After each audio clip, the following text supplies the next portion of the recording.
때때로 한 나라의 정부가 큰 일을 덮기 위해 다른 사건으로 눈을 돌리게 한다는 사실을 알고 계신가요?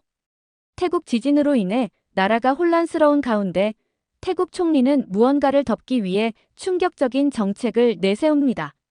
사실 이러한 정책은 미리 진행이 됐어야 했는데 국민들은 사건을 덮기 위한 행동이라고 말하고 있죠. 도대체 태국 총리는 왜 이런 선택을 하게 된 걸까요? 안녕하세요. 저는 넬리입니다. 컬럼비아 대학교에서 특별강의 국제정치와 에너지 세미나에 참석했죠. 강의가 시작되고 교수님은 프로젝터 화면을 띄우시더니 질문을 던지셨습니다. 전 세계에서 전기요금이 가장 싼 나라는 어디일까요? 여러분, 한번 추측해보세요. 몇몇 학생들이 중국, 러시아 같은 나라들을 외쳤고 저는 그냥 듣고만 있었어요. 교수님은 미소를 지으시며 표를 보여주셨습니다. 자, 이 표를 한번 살펴봅시다. 세계 각국의 평균 전기요금을 킬로와트 시당 미국 달러로 나타낸 것입니다.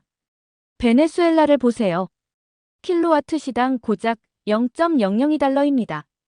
이란은 0.005달러, 쿠웨이트는 0.007달러로 역시 매우 저렴하죠. 이 국가들의 공통점은 무엇일까요? 네, 모두 석유 생산국입니다. 교수님은 잠시 청중의 반응을 살피고 계속했습니다.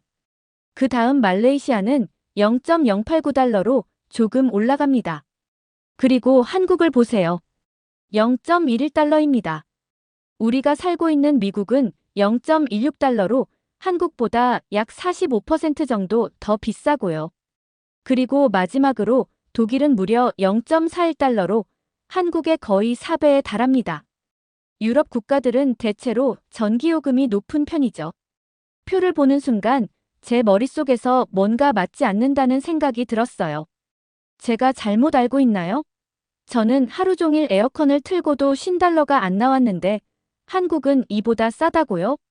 네, 한국은 실제로 전기요금이 저렴한 나라입니다. 그 이면에는 정부 보조금과 국제적 기술 원조가 있었죠. 또 한국전력공사, 줄여서 한전은 개발도상국에 실제로 변전소를 지어주고 기술을 이전했습니다. 그들의 전력 기술은 세계적으로 인정받고 있어요. 그렇다면 그 기술 원조가 다른 나라들에게는 어떤 영향을 미쳤나요? 실제로 전기요금이 내려갔나요? 교수님은 제 질문에 기다렸다는 듯이 답하셨습니다. 좋은 질문입니다. 오늘 우리 강의의 핵심 주제이기도 하죠. 한국의 기술 원조는 여러 아시아 국가들의 큰 변화를 가져왔어요. 특히 태국 같은 경우는 흥미로운 사례입니다. 교수님은 잠시 말을 멈추시더니 다음 슬라이드로 넘어갔습니다. 하지만 국제협력에는 항상 정치적 역학관계가 숨어 있죠. 오늘 우리는 그 이면을 살펴볼 겁니다. 넬리 씨, 혹시 태국의 최근 전력 정책에 대해 들어본 적 있으신가요? 저는 고개를 저었어요. 솔직히 말해서 태국의 전력 정책 같은 건 전혀 관심 없었거든요. 하지만 교수님의 눈빛에서 뭔가 중요한 이야기가 숨어 있다는 걸 느꼈습니다. 아니요, 들어본 적 없어요. 무슨 일이 있었나요? 교수님은 슬라이드를 한 장 더 넘기셨고 거기에는 협력 중단이라는 큰 글씨가 적혀 있었습니다. 2024년 태국 정부는 갑자기 한국과의 전력기술 협력을 중단했습니다. 공식적인 이유는 정책 우선순위 조정이었죠. 그런데 그 이후 태국 국민들은 어떻게 되었을까요? 오늘 우리는 이 사례를 통해 국제에너지 협력의 이면에 숨겨진 진실을 파헤쳐 볼 겁니다. 교수님은 태국과 한국의 협력 중단 사례를 언급하신 후 다음 슬라이드로 넘어가셨어요. 이제 우리는 한국의 해외 전력 사업에 대해 좀 더 자세히 살펴볼 필요가 있습니다. 한국전력공사, 줄여서 한전은 지난 10년간 아시아 여러 국가에서 다양한 전력 인프라 구축 사업을 진행해왔죠. 교수님이 설명하시는 동안 저는 슬쩍 노트북을 열고 한국전력공사에 대한 정보를 검색하기 시작했습니다. 강의 내용을 더 깊이 이해하고 싶었거든요. 화면에는 한전이 아시아 각국에서 진행한 프로젝트들이 나열되어 있었습니다. 필리핀 섬 지역의 태양광, 배터리 연계 시스템 무상 설치 2018년부터 2022년. 베트남 전력 손실률 40%에서 12%로 감소시키는 송배전 시스템 현대화 2016년부터 2021년. 태국 북부 농촌 지역의 고효율 송전망 구축 및 운영 지원 2019에서 2024년. 이건 단순한 투자가 아니네요. 저는 놀라움을 감추지 못했어요. 거의 공적 개발 원조 ODA 수준이잖아요. 마침 그때 교수님이 말씀하셨습니다. 넬리 학생, 무언가 발견한 게 있나요? 한전의 해외 사업 자료를 보고 있었어요. 생각보다 개발도상국에 대한 지원이 많더라고요. 교수님은 미소를 지으셨습니다. 좋은 관찰이군요. 사실 한국의 전력기술 원조는 단순한 비즈니스가 아닙니다. 이것은 개발도상국과의 상생 협력 모델이었죠. 화면을 봐주세요. 교수님은 새로운 슬라이드를 보여주셨어요. 거기에는 제가 방금 본 내용과 유사한 정보가 나와 있었습니다. 한국의 기업 한전의 해외 사업은 이윤 추구보다 기술 이전에 초점을 맞췄습니다. 특히 필리핀의 경우 섬 지역의 태양광, 배터리 연계 시스템을 무상으로 설치해 주었죠. 베트남에서는 전력 손실률을 40%에서 12%로 크게 감소시켰고요. 교수님의 설명을 들으며 저는 계속해서 태국 사례에 대해 더 자세히 검색했습니다. 2019년부터 시작된 이 프로젝트는 태국 북부 치앙마이와 치앙라이 지역의 농촌의 고효율 송전망을 구축하는 것이었어요. 그리고 흥미로운 기사들이 눈에 띄었습니다. 교수님, 여기 기사를 보니 태국 정부가 한국과의 협력 이후 전기요금 인하를 적극적으로 검토했다고 하는데요. 교수님은 고개를 끄덕이셨습니다. 정확합니다. 태국 에너지부 장관은 2022년에 한국과의 협력으로 전력 공급 비용이 줄어들어 국민들에게 그 혜택을 돌려줄 것이라고 공식 발표했었죠. 이는 태국 정부가 자국민들에게 전기요금 인하라는 구체적인 혜택을 약속한 중요한 사례였습니다. 저는 계속해서 검색하다가 2024년의 기사를 발견했어요. 그런데 교수님, 올해 초에 프로젝트가 중단되었다는 기사가 있네요. 태국 정부가 정책 우선순위 조정이라는 이유로요. 교수님은 잠시 표정이 굳어지셨다가 다시 미소를 지으셨습니다. 바로 그 지점이 오늘 우리 강의의 핵심입니다. 겉으로 보이는 정책 우선순위 조정이라는 말 뒤에 숨겨진 진실은 무엇일까요? 넬리 학생, 혹시 그 이후에 태국이 어떤 결정을 내렸는지도 찾아보셨나요? 저는 계속 검색하다가 눈이 커졌어요. 여기 있네요. 태국 정부가 중국과의 협력을 강화하기 위해 한국과의 협력을 중단했다고 하네요. 패통탄 친나와 태국 총리의 발언도 있어요. 교수님은 고개를 끄덕이셨습니다. 패통탄 친나와 총리는 중국도 한국처럼 지원과 기술 이전을 해줄 것이라는 기대감을 공개적으로 표명했었죠. 그는 중국과의 관계 강화가 태국의 전력 인프라 발전에 도움이 될 것이라고 판단했습니다. 이제 우리는 왜? 라는 질문을 던져야 할 때가 됐습니다. 왜 태국은 잘 진행되던 한국과의 협력을 중단하고 중국을 선택했을까요? 패통탄 총리의 기대가 정말 합리적이었을까요? 이것이 바로 우리가 지금부터 파헤쳐볼 내용입니다. 화면에는 전환의 뒤편 불 꺼진 약속이라는 제목이 떠 있었습니다. 이제 우리는 태국 정부의 결정 이면에 있는 진짜 이유를 살펴보겠습니다. 패통탄 친나와 총리의 공식 발표는 중국도 한국처럼 지원과 기술 이전을 해줄 것이라는 기대였지만 실제로는 그보다 더 복잡한 이유가 있었죠. 교수님은 슬라이드를 넘기시며 설명을 이어갔습니다. 태국 정부의 결정 이면에는 많은 요소들이 작용했습니다. 무엇보다 국제관계에서는 기술적 우수성만으로는 협력이 지속되기 어려운 경우가 많죠. 한국은 분명 기술적으로 뛰어났지만 태국에 대한 정치적 영향력은 상대적으로 약했습니다. 반면 중국은 다양한 방식으로 태국에 접근했습니다. 단순한 기술 이전을 넘어서 경제적 지원과 정치적 관계 형성에 더 초점을 맞추었죠. 중국은 태국의 설비 지원뿐만 아니라 다양한 경제 협력 패키지와 정치적 네트워크 구축을 제안했습니다. 2024년 말 패통탄 친나와 총리는 베이징을 방문했고 그곳에서 중국 정부와 전략적 경제 협력을 논의했습니다. 그런데 이 협력에는 공식적으로 드러나지 않은 부분이 있었죠. 교수님은 새로운 슬라이드를 보여주셨어요. 거기에는 중국과 태국 간의 무역 통계와 함께 몇 가지 흥미로운 사진들이 있었습니다. 중국은 태국에 몇 가지 제안을 했습니다. 첫째, 패통탄 총리 가족이 소유한 기업에 대규모 투자를 하겠다는 약속이었죠. 둘째, 방콕 외곽의 총리 가족 소유의 토지에 태국, 중국 경제특구를 설립하겠다는 제안이었습니다. 저는 깜짝 놀라서 교수님을 쳐다봤어요. 그게 가능한가요? 그렇게 직접적으로요?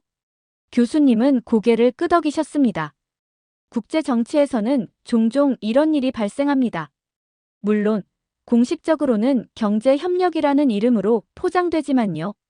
이런 상황에서 패통탄 총리와 그의 측근들은 개발권, 예산 할당권, 그리고 상당한 금전적 이익을 얻을 수 있었습니다.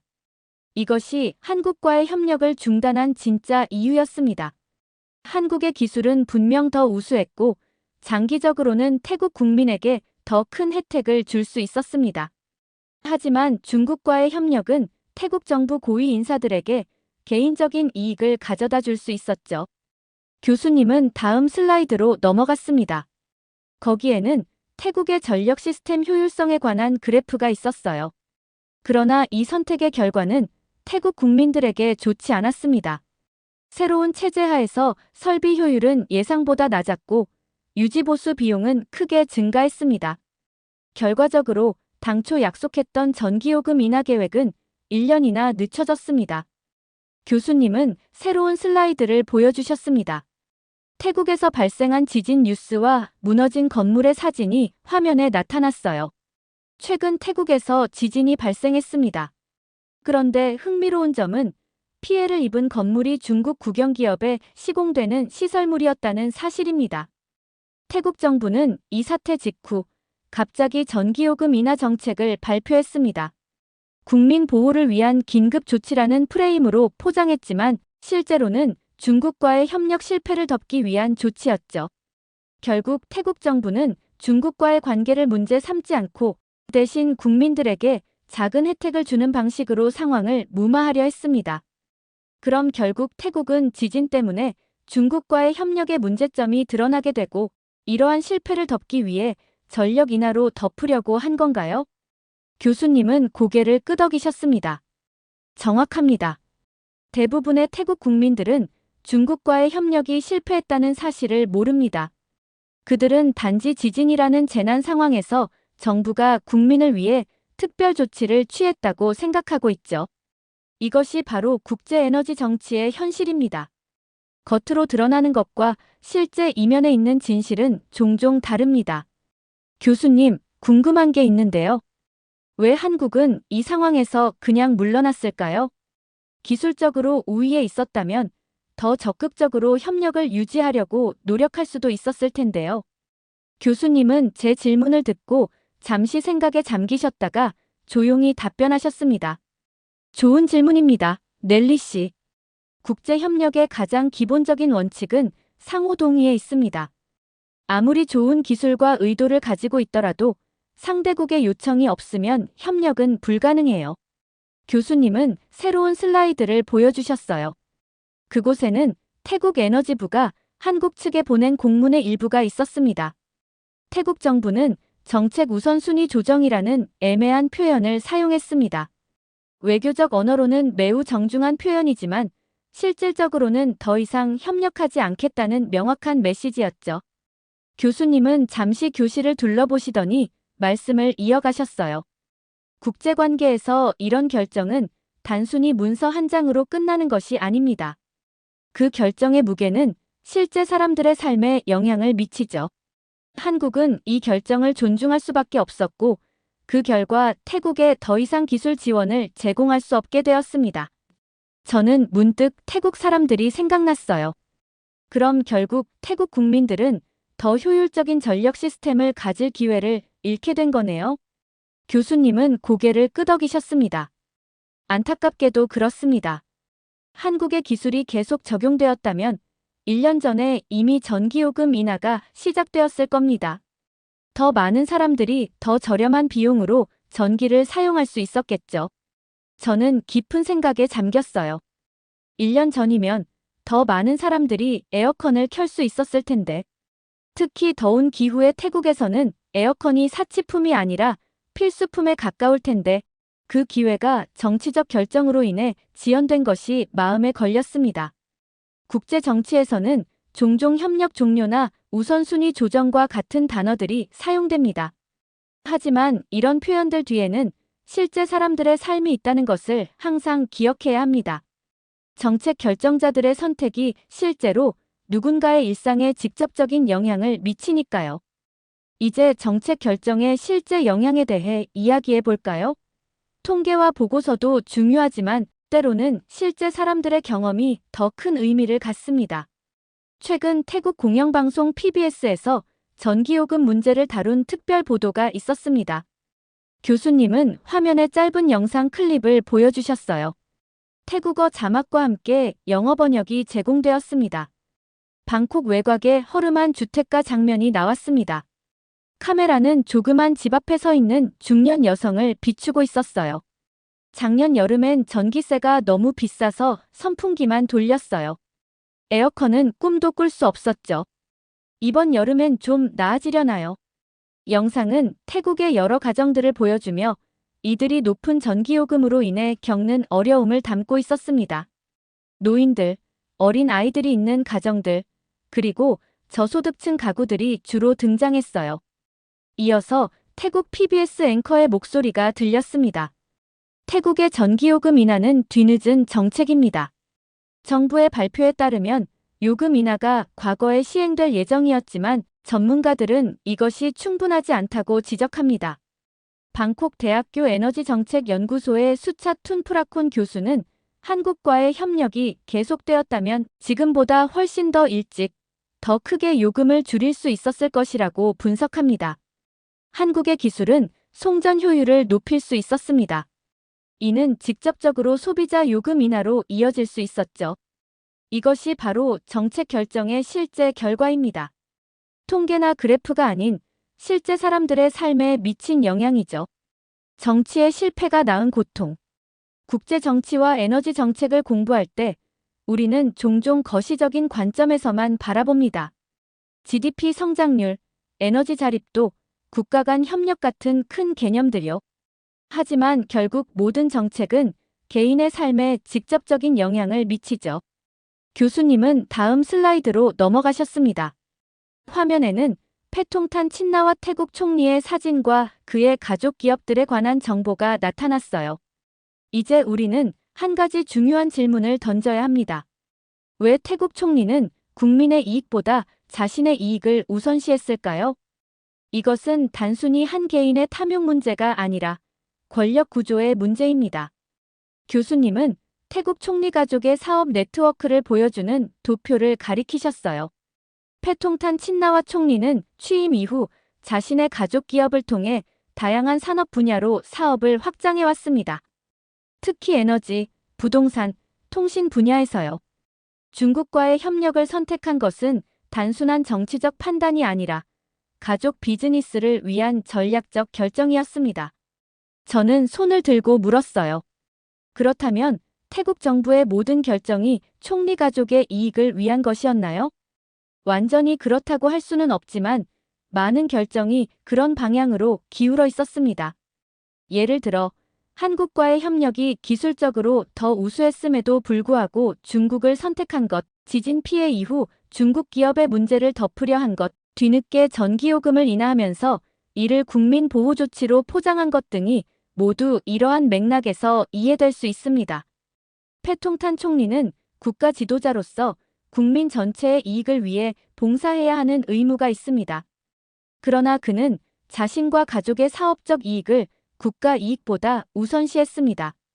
그 결과 태국 국민들은 더 저렴하고 안정적인 전력 공급을 받을 기회를 잃었고 심지어 지진 같은 자연재해에서도 부실한 인프라로 인해 더 큰 피해를 입게 되었죠. 그런데 교수님, 어떻게 이런 일이 가능한 건가요? 분명 태국에도 감시기관이나 언론이 있을 텐데요. 교수님은 깊은 한숨을 내쉬셨습니다. 좋은 질문입니다. 패통탄 총리는 취임 이후 주요 언론사를 장악하고 감시기관의 수장들을 자신의 측근으로 교체했습니다. 또한 그의 가족은 여러 세대에 걸쳐 구축된 정치적 네트워크를 가지고 있었죠. 이런 상황에서는 비판적인 목소리가 쉽게 퍼지지 않습니다. 교수님은 다음 슬라이드를 보여주셨어요. 그리고 중요한 사실이 하나 더 있습니다. 패통탄 총리의 아버지인 탁신 친나왓 전 총리는 2006년 쿠데타로 실각한 후 중국과 깊은 관계를 맺어왔습니다. 그는 해외에 망명하면서 대규모 사업 파트너십을 구축했고 베이징의 정치 엘리트들과 강력한 인맥을 형성했죠. 교수님은 목소리를 낮추시며 계속하셨어요. 패통탄 총리의 중국 중심 정책은 단순히 개인적 이익만이 아니라 아버지 탁신의 정치적 영향력과 중국 네트워크를 계승한 결과이기도 합니다. 태국 정치에서 친나와 가문의 결정은 항상 가문의 이익과 정치적 생존을 최우선으로 고려해왔죠. 한국과의 전력 협력 종료도 이러한 맥락에서 이해될 수 있습니다. 교수님은 마지막 슬라이드를 보여주셨어요. 그곳에는 권력의 남용과 그 대가라는 제목 아래 몇 가지 사례들이 정리되어 있었습니다. 결국 이것은 권력과 이익의 함정에 관한 이야기입니다. 국가 지도자가 개인적 이익을 위해 권력을 남용할 때 그 대가는 언제나 일반 시민들이 치르게 됩니다. 태국의 경우 그 대가는 비싼 전기요금으로 고통받는 가정들, 그리고 무너진 건물 속에서 목숨을 잃은 사람들의 형태로 나타났습니다. 권력은 종종 사람을 고립시킵니다. 패통탄 총리와 같은 지도자들은 자신들이 내리는 결정의 실제 영향을 직접 경험하지 않습니다. 그들은 에어컨이 잘 작동하는 고급 저택에 살고 자신들의 결정으로 인한 고통을 느끼지 못하죠. 이러한 단절이 바로 문제의 핵심입니다. 저는 고개를 끄덕이며 이 말을 노트에 적었습니다. 권력의 단절이 권력의 남용을 낳는다. 자, 이제 오늘 우리가 살펴본 내용을 정리해 볼까요? 태국의 사례는 에너지 정책이 단순한 기술적 문제가 아니라 정치, 경제, 그리고 권력의 문제라는 것을 보여줍니다. 이 사례에서 우리는 무엇을 배울 수 있을까요? 제가 한마디 해도 될까요? 정치는 선택의 연속이지만 그 선택의 결과는 가장 약한 사람에게 갑니다. 오늘 강의를 들으면서 깨달은 건 정치인들의 결정이 실제로 사람들의 삶에 직접적인 영향을 미친다는 겁니다. 패통탄 총리의 선택은 자신과 가족에게는 부와 권력을 가져다 주었지만 높은 전기요금으로 고통받는 가정들에게는 고통을 안겨주었어요. 이것이 바로 정치의 진짜 모습이 아닐까요? 교수님은 깊이 고개를 끄덕이셨습니다. 정치적 결정의 결과는 종종 가장 약하고 목소리가 작은 사람들에게 가장 큰 영향을 미치죠. 이것이 바로 우리가 국제정치와 에너지 정책을 공부하는 이유입니다. 단순히 이론을 배우는 것이 아니라 그 이면에 있는 인간적 차원을 이해하기 위해서죠. 이렇게 강의가 종료되고 캠퍼스를 걸어 나오면서 저는 오늘 배운 내용을 곱씹어 보았어요. 이제 저는 뉴스나 정책을 볼 때마다 새로운 질문들을 던지게 될 것 같았습니다. 이건 진짜 국민을 위한 결정일까? 아니면 누군가의 얼굴을 위한 쇼일까? 그날 밤 기숙사로 돌아와 노트북을 열고 제가 듣게 된 이야기를 정리하기 시작했어요. 태국의 전기요금, 패통탄 총리의 결정, 그리고 그 결과로 고통받는 사람들의 이야기를요. 이 내용이 더 많은 사람들에게 알려져야 한다고 생각했습니다. 이렇게 한국의 기술 이전과 협력을 뿌리치고 총리의 이득을 챙기기 위해 중국과 협력하는 사연 어떻게 들으셨나요? 한국이 개발도상국에 많은 도움을 줬다는 사실에 자부심을 느끼게 되었고, 태국 총리가 중국과의 협력 실패로 인해 여론을 다른 곳으로 돌리기 위해 내세운 정책을 보니 가슴이 아팠습니다. 여러분들의 의견은 어떠신가요? 다양한 의견을 댓글을 통해 공유해 주세요. 긴 영상 시청해주셔서 감사드리고 영상 재미있으셨다면 구독과 좋아요 부탁드립니다. 태국은 현재 혼란 속에 빠져 있습니다. K문화를 버리자 태국에 큰 경제적 타격이 생겼기 때문인데요. 도대체 왜 한국 문화를 태국이 버렸다고 경제적 타격을 입은 걸까요? 안녕하세요. 제 이름은 올리비아 벤슨입니다. 저는 미국 뉴욕타임스의 국제부 특파원으로 일하고 있어요. 주로 아시아 지역의 문화 현상과 사회적 이슈를 다루는 기사를 쓰죠.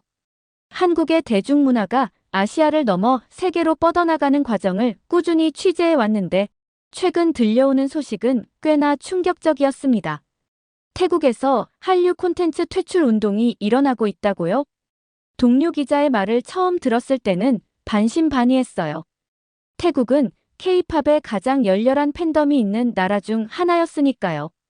특히 블랙핑크의 리사가 태국 출신이라는 점에서 태국 내 K-팝 인기는 국가적 자부심과도 연결되어 있었죠. 그런 나라에서 한류 퇴출 운동이라니 직접 확인해 봐야겠다는 생각이 들었습니다. 그렇게 저는 태국으로 향하게 되고 비행기가 방콕 수완나품 공항에 착륙하는 순간 제 가슴은 묘한 긴장감으로 뛰었어요. 창밖으로 보이는 방콕의 스카이라인이 저를 반겼습니다. 습한 공기가 기내로 스며들었죠. 승객 여러분, 방콕 수완나품 국제공항에 도착했습니다. 현지 시각으로 오후 2시 17분입니다. 승무원의 안내방송을 들으며 가방에서 기자 수첩을 꺼냈어요. 마지막 페이지에는 이번 취재의 핵심 질문들이 적혀 있었습니다. 태국 내 한류 퇴출 운동은 어떻게 시작되었는가? 블랙핑크 리사에 대한 태국 내 인식 변화는 무엇인가? 이 현상이 태국 경제와 문화 산업에 미치는 영향은? 한국 연예기획사들의 태국 시장 전략 변화는? 수첩을 덮으며 깊은 숨을 내쉬었습니다. 요즘 태국에서 한류 콘텐츠 퇴출 운동이 벌어지고 있다는데 실제로 얼마나 심각할까요? 제 자신에게 질문을 던졌어요. 비행기에서 내려 입국 심사대를 향해 걸으면서 주변을 둘러보았습니다. 예전에 방문했을 때는 공항 곳곳에 K-팝 스타들의 광고판이 있었는데 지금은 그 자리에 태국 로컬 브랜드나 일본, 중국 연예인들의 얼굴이 대신하고 있었어요. 작은 변화였지만 무언가 큰 흐름이 바뀌고 있다는 신호처럼 느껴졌죠. 입국 심사를 마치고 수화물을 찾은 후 공항 로비로 나왔습니다.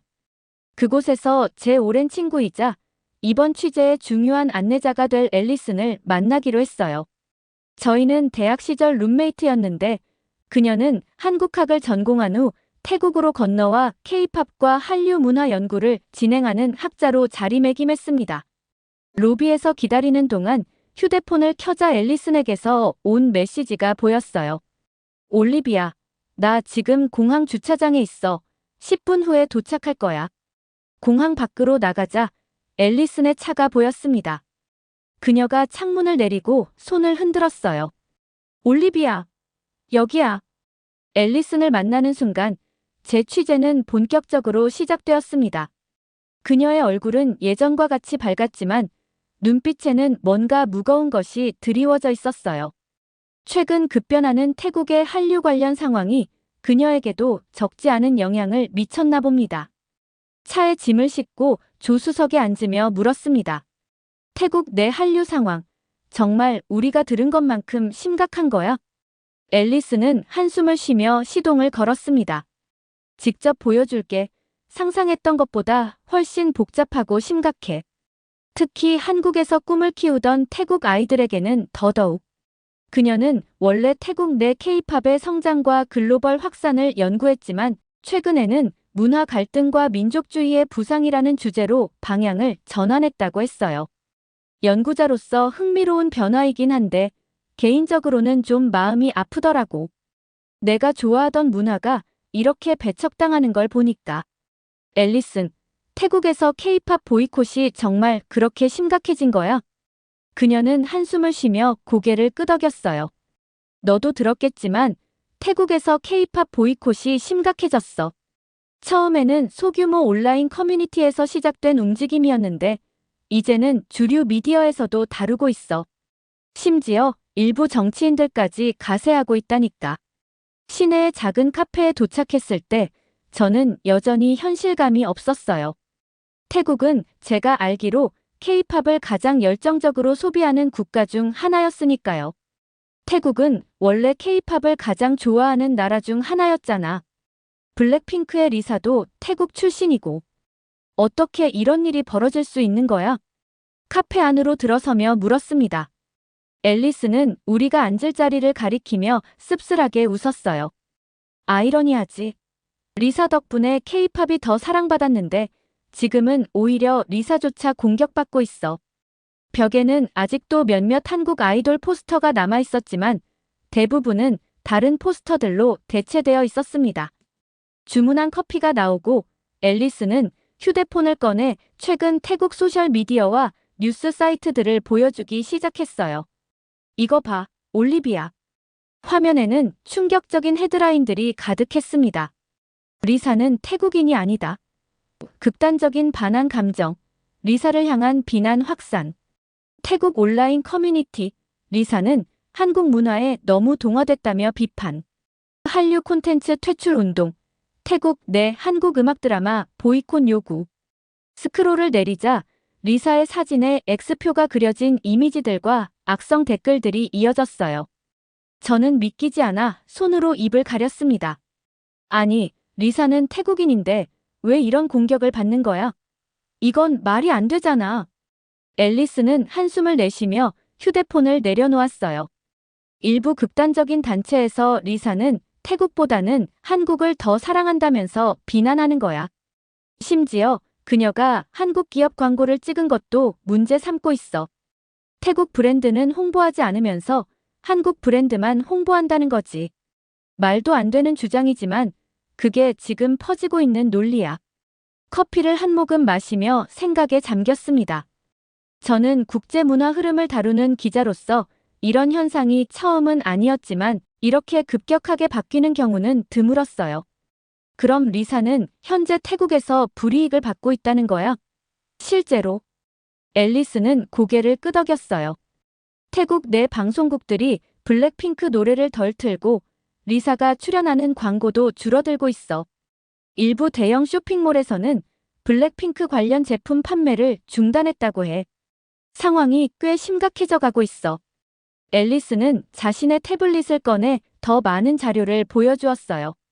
그곳에는 태국 내 K-팝 팬클럽 활동 통계와 한국 드라마 시청률 변화, 한류 관련 상품 판매량 감소 등이 그래프로 정리되어 있었죠.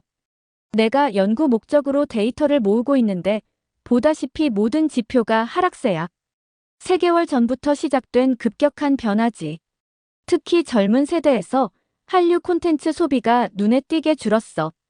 태블릿을 넘기자 태국 내 한류 팬들의 인터뷰 영상이 나왔습니다. 10대 소녀는 카메라 앞에서 눈물을 흘리며 말했어요. 제가 좋아하는 K-팝 포스터를 학교에 가져갔다가 친구들에게 놀림을 받았어요. 이제는 K-팝 팬이라는 걸 숨겨야 해요. 다음 영상에서는 20대 여성이 앨리슨과 이야기하고 있었어요.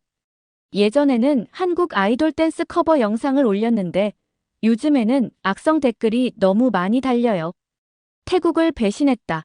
한국의 앞잡이라는 식의 댓글들이요. 그래서 이제는 태국 아이돌 커버만 올리고 있어요. 영상을 끄며 앨리슨이 말했어요. 이건 단순한 문화 트렌드 변화가 아니라 정치적 맥락이 있는 현상이야. 태국 내 일부 정치 세력이 민족주의 감정을 자극하면서 한류를 표적으로 삼고 있어. 그리고 이게 실제로 사람들의 일상과 꿈에 영향을 미치고 있는 거지. 커피잔을 내려놓으며 저는 앨리슨에게 물었습니다. 근데 앨리슨, 도대체 왜 이렇게까지 상황이 악화된 거야? 태국과 한국의 관계가 갑자기 나빠진 이유가 있을 텐데. 앨리스는 주변을 한번 둘러본 후 목소리를 낮췄어요. 사실 이 모든 일의 시작은 몇 달 전으로 거슬러 올라가. 태국인 불법 체류자들이 한국에서 각종 범죄에 연루되는 사건이 연달아 터졌거든. 불법 약 밀반입부터 불법 도박장 운영, 심지어 대규모 보이스피싱 조직까지 한국 언론에서 연일 보도되었어. 저는 놀라서 눈을 크게 떴습니다. 그래서 한국 정부가 어떤 조치를 취한 거야? 한국 정부는 태국인들을 상대로 입국 심사를 대폭 강화했어. 관광비자 발급 요건도 까다로워졌고 태국인 특별 검문도 늘었다고 해. 물론 범죄자들을 잡기 위한 조치였지만 앨리스는 한숨을 쉬었어요. 이 사실이 태국 SNS에 퍼지면서 폭발적인 반응이 일어났어. 한국이 태국 사람들을 잠재적 범죄자 취급한다. 태국인 차별이다라는 식의 글들이 급속도로 퍼졌지. 그러면서 한국 불매운동이 시작된 거야. 솔직히 말하자면 한국 정부의 선택은 잘못되지 않았다고 생각해. 문제는 그걸 태국 미디어가 과장해서 보도한 거지. 그럼 태국 정부는 어떻게 대응했어? 그게 더 큰 문제였어. 패통탄 친나와 총리는 초기에 이 문제를 별로 중요하게 여기지 않았거든. 불법 체류자를 막지 못하고 한국 정부와 제대로 협조하지 않았어. 태국 내 일부 전문가들은 오히려 패통탄 정부를 비판하고 있어. 불법 체류자 문제를 제대로 관리하지 못해 국제적 망신을 당했다. 외교적 해결책을 찾지 못하는 무능한 정부라는 비판이 나오고 있지. 앨리스는 태블릿의 화면을 넘기며 한 전문가의 칼럼을 보여줬어요. 보다시피 모든 태국인이 한국을 무조건 비난하는 건 아니야. 이성적인 사람들은 불법 체류나 범죄 문제가 있다는 걸 인정하고 있어. 하지만 SNS에서는 극단적인 목소리가 더 크게 퍼지는 법이지. 그럼 이런 반항 감정이 실제로 어떤 영향을 미치고 있는지 직접 보여줄 수 있어? 제가 물었어요. 앨리스는 커피잔을 비우고 일어섰습니다. 지금부터 방콕 중심가로 가자. 직접 눈으로 보면 더 잘 이해할 수 있을 거야. 카페를 나와 앨리슨의 차에 다시 탔습니다. 도심으로 향하는 동안 앨리스는 태국 내 한류 비즈니스 상황에 대해 더 자세히 설명해줬어요. 사실 태국은 한국 엔터테인먼트 산업의 동남아시아 최대 시장이었어.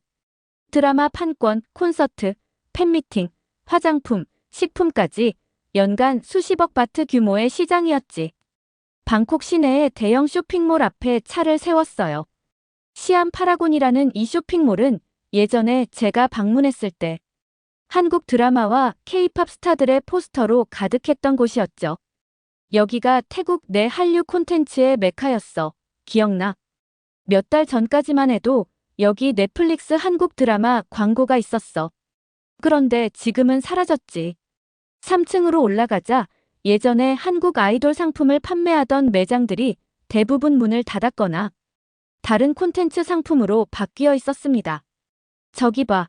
작년까지만 해도 항상 사람들로 북적이던 K-팝 샵이야. 지금은. 앨리슨이 한숨을 쉬었어요. 빈 매장 앞에는 임대 가능 표지판이 걸려 있었습니다. 옆 매장은 일본 애니메이션 상품을 판매하는 곳으로 바뀌어 있었고 그 맞은편에는 중국 드라마 포스터가 걸린 카페가 새로 생겼어요. 매장을 돌아보며 저는 의아했어요. 태국 정부가 직접 한류 콘텐츠를 금지한 건 아니잖아. 그런데 왜 이렇게 급격하게 변하고 있는 거야? 앨리스는 고개를 끄덕였습니다. 맞아.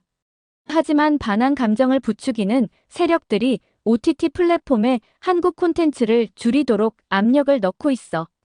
넷플릭스 태국 버전을 열어보면 한국 드라마가 메인 페이지에서 거의 사라졌어. 태국 방송국들도 한국 예능 프로그램 방영을 중단했고 스마트폰을 꺼내 넷플릭스 앱을 열어보니 정말 한국 콘텐츠가 예전처럼 추천되지 않고 있었어요. 대신 일본, 중국, 태국 로컬 콘텐츠가 전면에 배치되어 있었죠.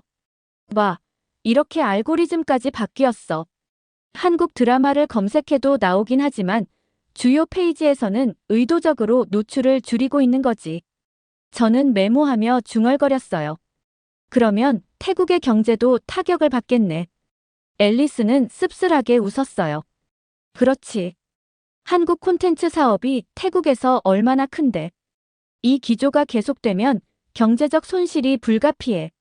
실제로 한국 화장품 브랜드들의 매출이 30% 이상 감소했다는 보고가 있어. 한국 식품점들도 매출이 급감하고 있고 그때 갑자기 소란스러운 소리가 들렸습니다. 저희는 소리가 나는 방향으로 다가갔어요. 푸드코트 한켠에서 몇몇 10대들이 언쟁을 벌이고 있었습니다. 한 그룹은 한국 아이돌 티셔츠를 입고 있었고 다른 그룹은 그들을 둘러싸고 뭔가 비난하는 듯 했어요. 몇몇 쇼핑객들이 그들을 말리려 했지만 감정이 격해져 보였습니다. 저건 뭐야? 제가 물었어요.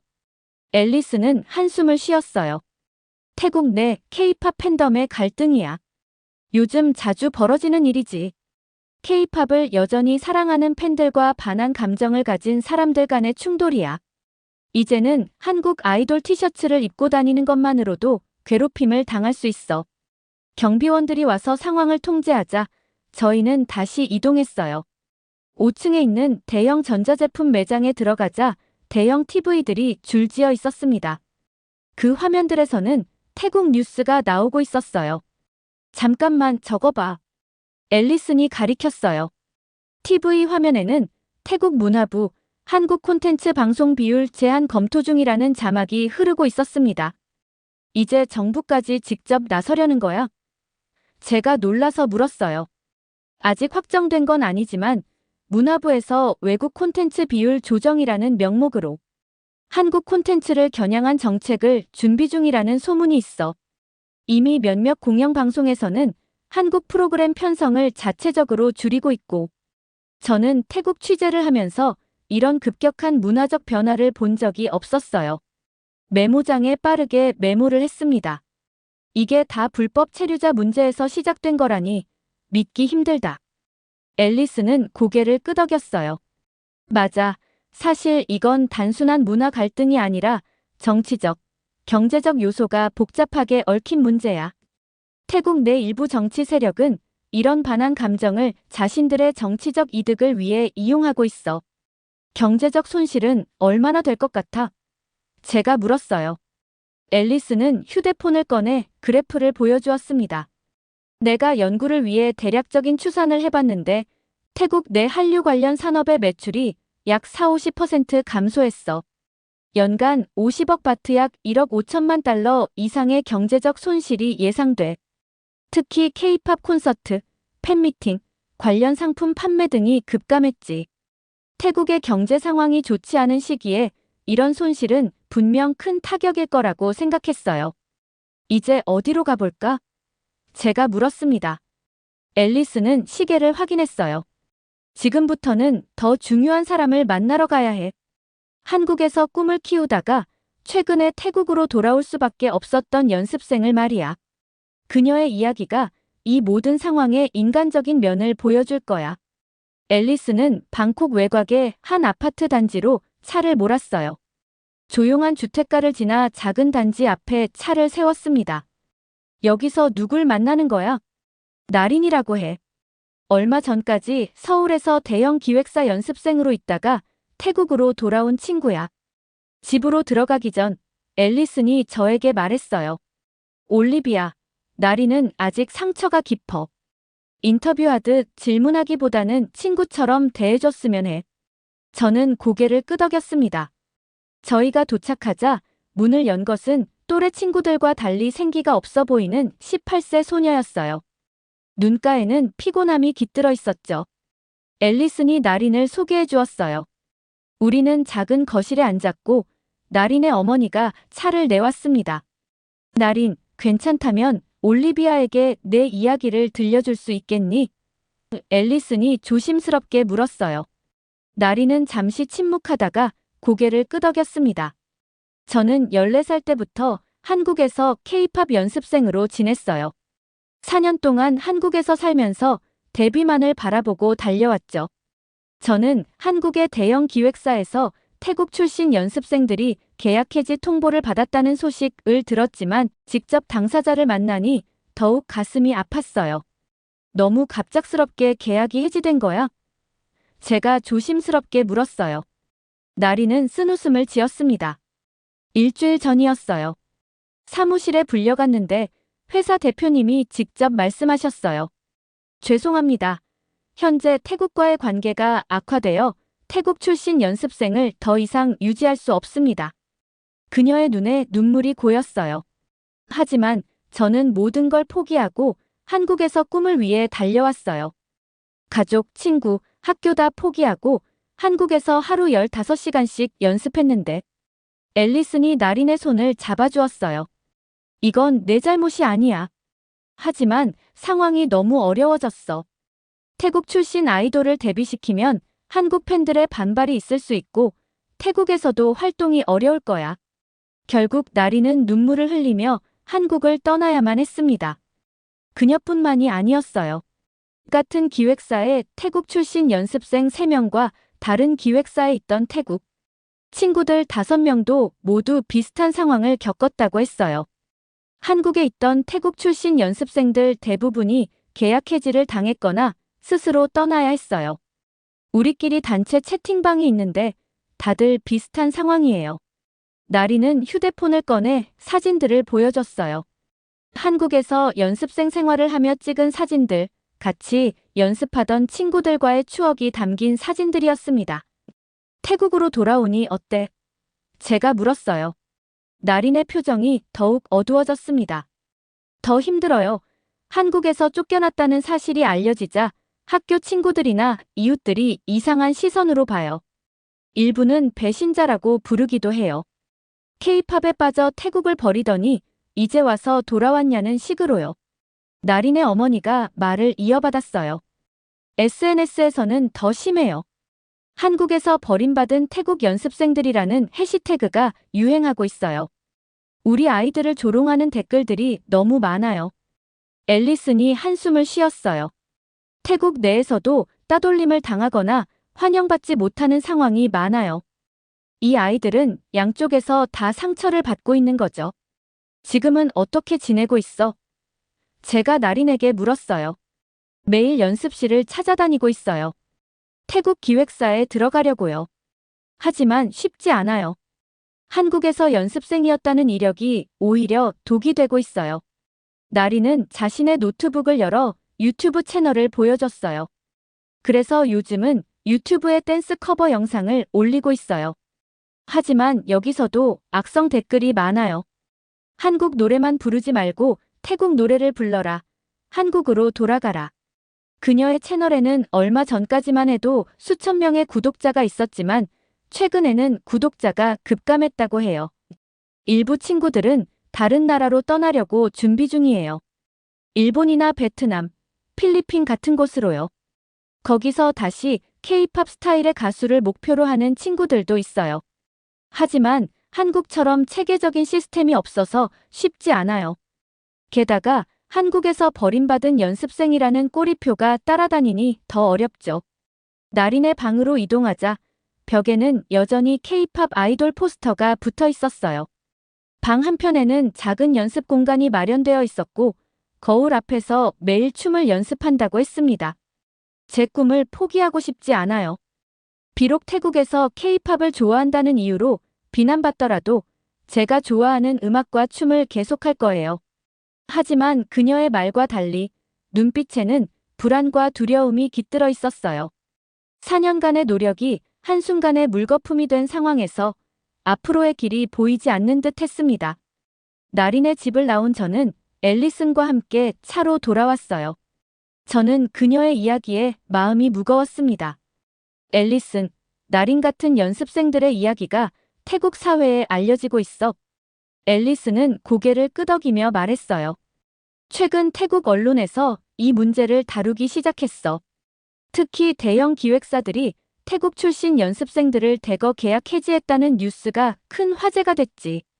태국 대중들 사이에서도 다양한 반응이 나오고 있어.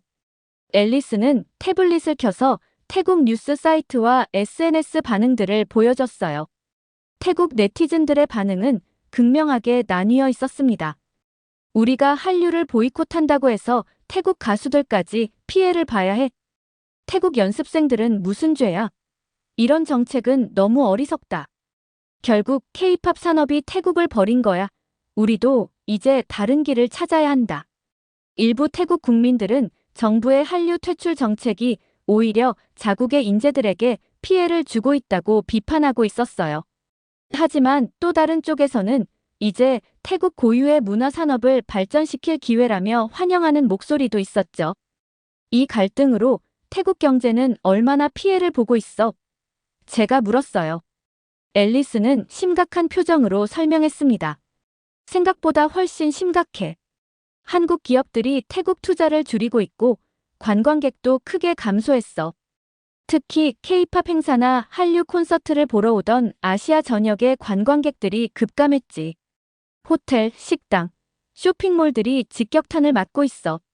태국 경제부 발표에 따르면 한류 관련 산업 축소로 인한 경제적 손실이 연간 약 80억 바트 약 1억 5천만 달러에 이를 것으로 예상된다고 했어요. 태국 내 한국 기업들의 투자 철회와 한류 관광객 감소가 주요 원인이었죠.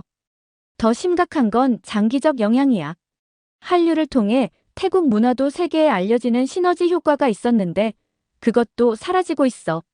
취재를 마치고 방콕을 떠나기 전 앨리스는 말했어요. 결국 불법 체류자 문제로 시작된 작은 갈등이 이렇게 큰 문화적, 경제적 충돌로 번졌어. 태국은 한국을 버림으로써 자국 경제와 젊은이들의 꿈에 심각한 타격을 입혔어. 이런 문화적 단절이 얼마나 오래 갈지는 아무도 모르지만 지금 당장 피해를 보는 건 나린 같은 젊은이들이야. 비행기 안에서 취재 노트를 정리하며 저는 한 가지 명확한 결론을 내렸습니다. 정치적 갈등이 문화와 경제를 훼손할 때 가장 큰 피해자는 항상 꿈을 품은 젊은이들이라는 사실이었습니다. 이렇게 한국의 K문화가 사라지자 태국에 생기는 경제적 타격을 다룬 사연 어떻게 들으셨나요? 한국의 문화 자체가 한 나라의 경제력을 흔들 만큼 영향력 있다는 사실에 놀랐고 일부 정치인들은 이로 인해 이득을 얻기 위한 행동이라는 사실이 충격적이었습니다. 여러분들의 의견은 어떠신가요? 다양한 의견을 댓글을 통해 공유해주세요. 긴 영상 시청해주셔서 감사드리고 구독과 좋아요 부탁드립니다. 태국이 한국에 도움을 뿌리치고 난리가 난 상황입니다. 세계적으로 우수한 한국의 의료기술을 무시했기 때문인데요. 태국은 최고급 의료기기와 의료 시스템을 선택하지 않고 굳이 다른 나라와 협력을 맺었습니다. 도대체 태국 정부는 왜 이러한 선택을 했을까요? 안녕하세요. 저는 넬리 카터입니다. 미국 동부의 존스 홉킨스 대학교에서 국제의료정책을 공부하는 3학년 학생이에요. 평범한 미국 가정에서 자랐지만 어릴 때부터 세계 각국의 의료 시스템에 관심이 많았죠. 특히 여러 나라의 의료 체계가 어떻게 다른지, 그리고 그것이 사람들의 삶에 어떤 영향을 미치는지 알고 싶었어요. 그래서 저는 글로벌 의료 시스템의 비교 강의를 수강하게 되었습니다. 화창한 봄날이었어요. 캠퍼스의 나무들은 새싹을 틔우기 시작했고 학생들은 시험 기간을 앞두고 분주하게 움직이고 있었습니다. 강의실이 점점 학생들로 채워지고 로버트 킹 교수님이 들어오셨어요. 그는 하버드 의대 출신으로 세계 여러 나라의 의료 정책 자문을 맡고 있는 저명한 학자였죠.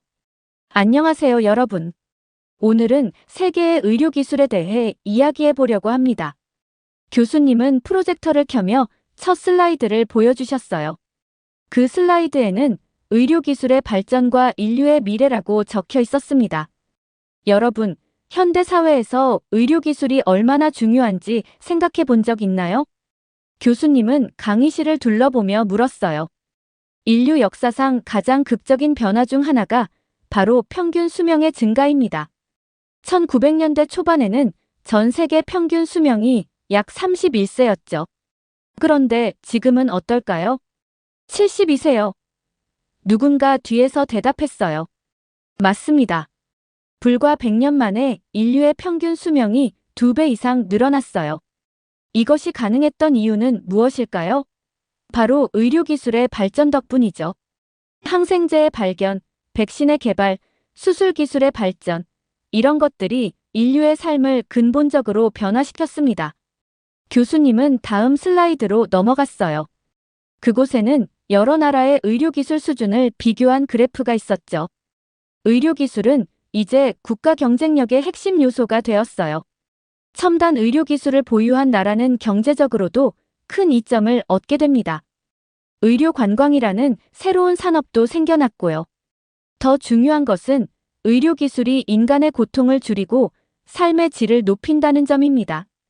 이것이 바로 우리가 의료 기술을 연구하고 발전시켜야 하는 이유죠. 그러다 교수님은 갑자기 질문을 던지셨어요. 자, 그럼 질문 하나 드리겠습니다. 현재 세계에서 가장 발전한 의료 기술을 가진 나라는 어디일까요? 강의실에는 어색한 정적이 흘렀어요. 모두 자신의 답에 확신이 없는 듯 했죠. 저도 머릿속으로 여러 나라를 떠올려 보았지만 확실한 답을 찾기 어려웠습니다. 미국이죠? 제 뒤에 앉아있던 마이크가 조심스럽게 말했어요. 교수님은 고개를 살짝 기울이며 말했습니다.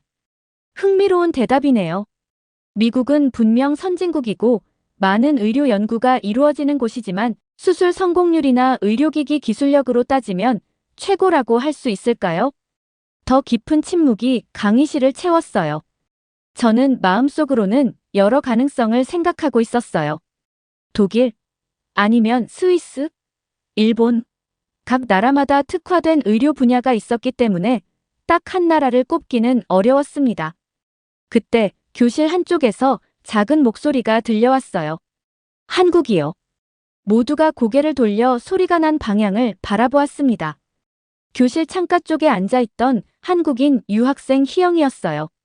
교수님의 얼굴에 미소가 번졌어요. 그는 천천히 고개를 끄덕이며 말했습니다. 맞아요. 바로 한국입니다. 저는 놀라움을 감추지 못했어요. 한국이 의료기술 강국이라는 사실을 전혀 몰랐기 때문이죠. 미국에서는 주로 미국의 의료 시스템만 배우다 보니 다른 나라의 실상에 대해서는 잘 알지 못했던 것 같아요. 희영 씨, 혹시 한국의 의료기술에 대해 좀 더 자세히 설명해 줄 수 있을까요? 교수님이 희영에게 물었어요. 한국은 지난 20년 동안 의료기술 분야에서 엄청난 발전을 이루었어요. 특히 로봇 수술 시스템, AI 진단 기술, 바이오 의약품 개발 분야에서 세계 최고 수준이죠. 서울의 주요 병원들은 이미 AI를 활용한 진단 시스템을 도입했고 다빈치 로봇 수술 건수도 세계 최고 수준이에요. 교수님은 만족스러운 표정으로 고개를 끄덕였어요. 정확합니다. 많은 사람들이 모르고 있지만 한국은 의료기술 분야에서 조용히 그러나 확실하게 세계 최고의 자리에 올라섰어요. 저는 호기심이 생겨 손을 들었습니다. 교수님, 그렇다면 왜 한국의 의료기술이 이렇게 발전했는데도 널리 알려지지 않은 건가요? 교수님은 의미심장한 미소를 지으며 대답했어요. 훌륭한 질문입니다. 그것이 바로 오늘 우리가 더 깊이 알아볼 주제입니다. 의료기술의 발전과 그것이 세계에 미치는 영향, 그리고 우리가 모르고 있던 의료 강국의 이야기죠. 저는 노트북에 한국 세계 최고의 의료기술국이라고 적으며 이번 강의가 정말 흥미로울 것이라는 예감이 들었어요. 교수님은 다음 슬라이드로 넘어갔습니다. 화면에는 한국의 서울에 위치한 거대한 병원 단지의 항공 사진이 나타났어요. 자, 이제 본격적으로 한국의 의료기술에 대해 이야기해 보겠습니다. 교수님의 목소리가 더욱 힘이 들어갔어요. 한국은 세계에서 가장 발전한 의료기술을 보유한 국가 중 하나죠.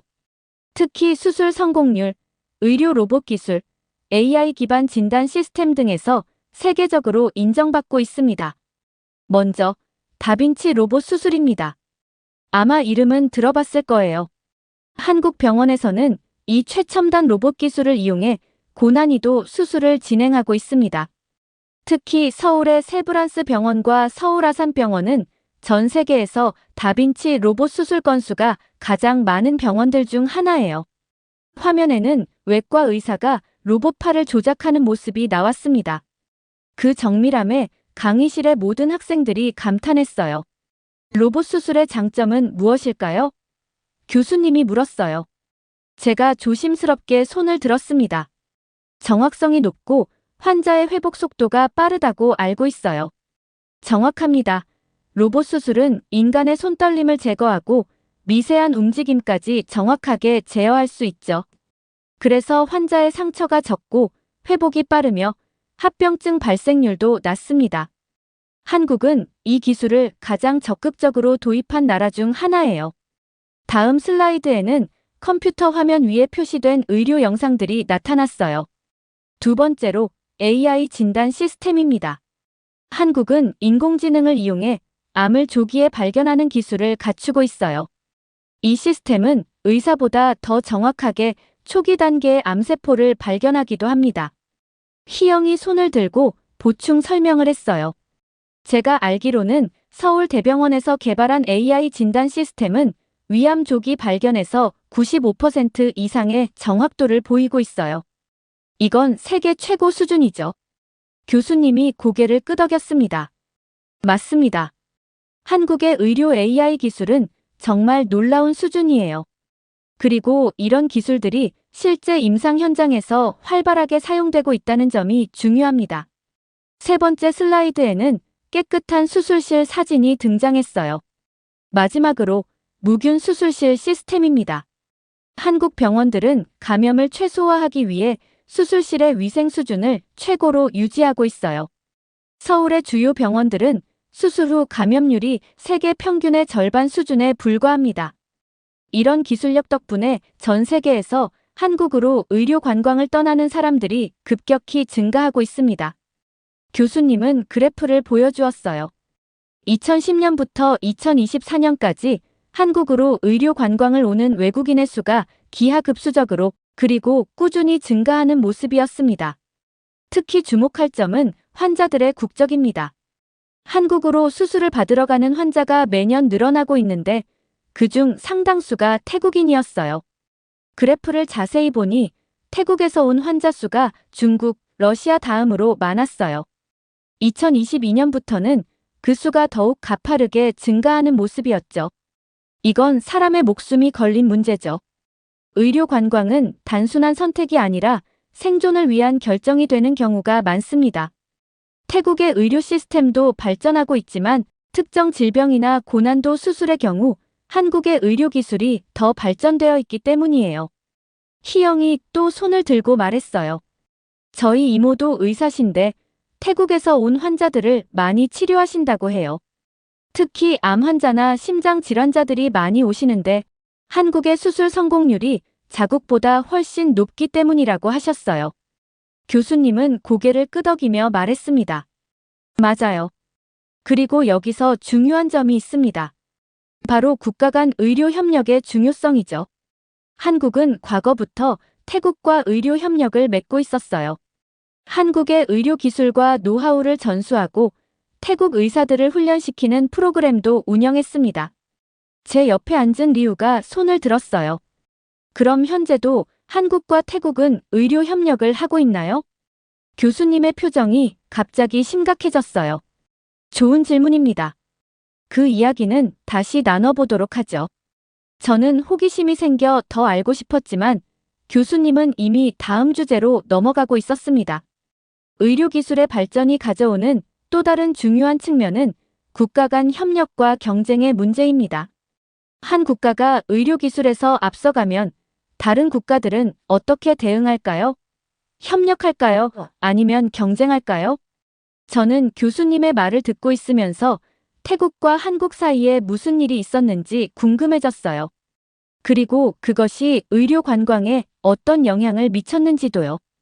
교수님은 슬라이드를 다시 넘기셨어요. 이번에는 태국의 방콕 시내 모습과 대형 병원 건물이 화면에 나타났습니다. 이제 태국에 관한 이야기를 해볼까요? 태국의 의료 시스템 발전 과정은 매우 흥미로운 사례입니다. 강의실의 모든 학생들이 집중하는 모습이었어요. 저도 노트북을 3페이지로 넘기고 태국에 대한 내용을 기록할 준비를 했습니다. 과거 태국은 한국과 의료 협력을 맺고 있었습니다. 2000년대 초반부터 양국은 의료 분야에서 긴밀한 관계를 유지했죠. 한국의 지원으로 태국의 의료 인프라가 빠르게 발전했고 태국인들은 고품질 한국산 백신과 의료기기를 사용할 수 있었어요. 화면에는 한국과 태국 의사들이 함께 일하는 모습, 한국에서 수입된 의료 장비들, 그리고 한국의 기술로 지어진 태국의 현대식 병원들이 차례로 나타났어요. 한국은 태국에 단순히 의료기기만 수출한 것이 아니었습니다. 기술 이전, 의사 교육 프로그램, 공동 연구 등 종합적인 협력 체계를 구축했죠. 이 덕분에 태국은 동남아시아에서 의료 시스템이 가장 발전한 국가 중 하나가 될 수 있었어요. 교수님은 잠시 물을 마시고 계속했습니다. 특히 감염병 대응 시스템에서 한국의 도움이 컸습니다. 태국의 코로나19 초기 대응이 성공적이었던 것도 이러한 협력의 결과물이었죠. 하지만 안타깝게도 최근 태국의 행보는 달라졌습니다. 2024년 태국 총리 패통탄 친나왓은 한국을 버리고 중국, 러시아와 협력하기로 결정했어요. 마이크가 뒤에서 물었어요. 왜 그런 결정을 내린 거죠? 교수님은 잠시 생각에 잠기더니 조심스럽게 대답했습니다. 그 결정의 이유는 명확했죠. 중국과 협력하는 것이 총리에게 더 유리했기 때문입니다. 중국은 태국에 더 많은 경제적 지원을 약속했고 정치적으로도 더 강한 영향력을 행사하고 있었어요. 러시아 역시 태국과의 협력을 강화하기 위해 파격적인 조건을 제시했죠. 화면에는 태국 총리와 중국 지도자들이 악수하는 모습, 그리고 러시아 대표단이 방콕을 방문하는 장면이 차례로 나타났어요. 이런 결정에는 경제적, 정치적 계산이 복잡하게 얽혀 있었습니다. 하지만 중요한 것은 그 결정이 태국 국민들의 건강과 직결된다는 점이었죠. 희영이 손을 들었어요. 한국 정부나 기업들은 어떻게 대응했나요? 한국은 계속해서 협력을 유지하려 노력했어요. 하지만 태국 정부의 방향이 확고했고 결국 많은 한국 의료 기업들이 태국 시장에서 철수하거나 규모를 축소할 수밖에 없었습니다. 교수님은 다음 슬라이드로 넘어갔어요. 거기에는 태국의 병원에 설치된 중국산 의료 장비들의 사진이 있었습니다. 태국 정부는 한국산 의료기기 대신 중국과 러시아 제품을 대거 도입하기 시작했어요. 문제는 품질이었습니다. 교수님은 두 장의 사진을 나란히 보여주었어요. 하나는 한국산 MRI 장비고 다른 하나는 중국산 MRI 장비였습니다. 겉보기에는 비슷해 보이지만 성능과 신뢰성에서 큰 차이가 있었어요. 중국과 러시아의 의료기기는 가격이 저렴하다는 장점이 있었지만 정확도와 내구성 면에서 한국산 제품에 미치지 못했죠. 실제로 많은 태국 의사들은 이 결정에 반대했습니다. 그들은 한국산 의료기기의 품질과 신뢰성을 잘 알고 있었고 갑작스러운 변화가 환자 치료에 부정적인 영향을 미칠 것을 우려했어요. 화면에는 태국 의사들이 항의하는 모습이 나타났어요. 품질과 안전을 최우선으로라는 문구가 적힌 팻말을 든 의사들의 모습이 인상적이었습니다. 하지만 정부의 결정은 바뀌지 않았어요. 태국의 많은 병원들은 새로운 장비에 적응해야 했고 일부 의사들은 그 과정에서 어려움을 겪었습니다. 교수님은 슬라이드를 넘겼어요. 그 화면에는 태국 내 의료기기 수입 현황을 보여주는 그래프가 있었습니다. 2024년을 기점으로 한국에서의 수입은 급격히 감소하고 중국과 러시아에서의 수입이 크게 증가한 모습이었어요. 이렇게 태국은 의료 분야에서 새로운 파트너를 선택했습니다. 이 선택이 태국의 의료 시스템과 국민들의 건강에 어떤 영향을 미쳤을까요? 그 답은 안타깝게도 매우 명확해졌습니다. 교수님은 다음 슬라이드로 넘어갔어요. 화면에는 태국 방콕의 한 병원 응급실이 환자들로 가득 찬 모습이 보였습니다. 사람들은 복도와 대기실에까지 넘쳐나 있었고 의료진들은 지친 표정으로 분주하게 움직이고 있었어요. 작년 말부터 태국에서는 독감이 대유행하기 시작했습니다. 교수님이 설명했어요. 이 독감 바이러스는 특히 H3N2 변종으로 기존 바이러스보다 전파력이 강했죠. 저는 이런 상황이 왜 발생했는지 궁금해서 손을 들었어요. 독감은 매년 있는 질병인데 왜 이번에는 이렇게 심각해진 건가요? 교수님은 고개를 끄덕였어요. 좋은 질문입니다. 독감은 태국에서 흔한 질병입니다. 하지만 이번 유행은 규모와 심각성 면에서 예년과 달랐어요. 특히 어린이들과 노약자들에게 치명적이었죠. 화면에는 태국 전역의 독감 감염 현황을 보여주는 지도가 나타났어요. 거의 모든 지역이 붉은색으로 표시되어 있었습니다. 과거에는 한국산 백신과 의료 장비 덕분에 감염률을 낮게 유지할 수 있었습니다. 한국은 매년 태국에 안정적으로 백신을 공급했고 정확한 진단 키트도 제공했죠. 하지만 한국과의 협력이 끊긴 후 백신 수급이 원활하지 않았어요. 교수님은 세 가지 주요 문제점을 설명하기 시작했어요. 첫째, 백신 부족 문제입니다. 태국 내 백신 공급망이 붕괴되며 많은 사람들이 접종을 받지 못했어요. 중국과 러시아에서 수입한 백신은 양이 충분하지 않았고 일부는 품질 문제로 사용이 중단되기도 했습니다. 사진 한 장이 화면에 나타났어요. 긴 줄을 서서 백신 접종을 기다리는 태국 시민들의 모습이었죠. 둘째, 진단 오류 문제가 있었습니다. 중국산 진단 키트의 정확도가 한국산보다 떨어져 감염을 조기에 발견하지 못했어요. 이로 인해 많은 환자들이 적절한 시기에 치료를 받지 못했고 바이러스는 더 빠르게 퍼져나갔습니다. 교수님은 두 개의 진단 결과를 나란히 보여주었어요. 같은 환자의 검체를 한국산과 중국산 키트로 각각 검사한 결과였는데 결과가 달랐어요.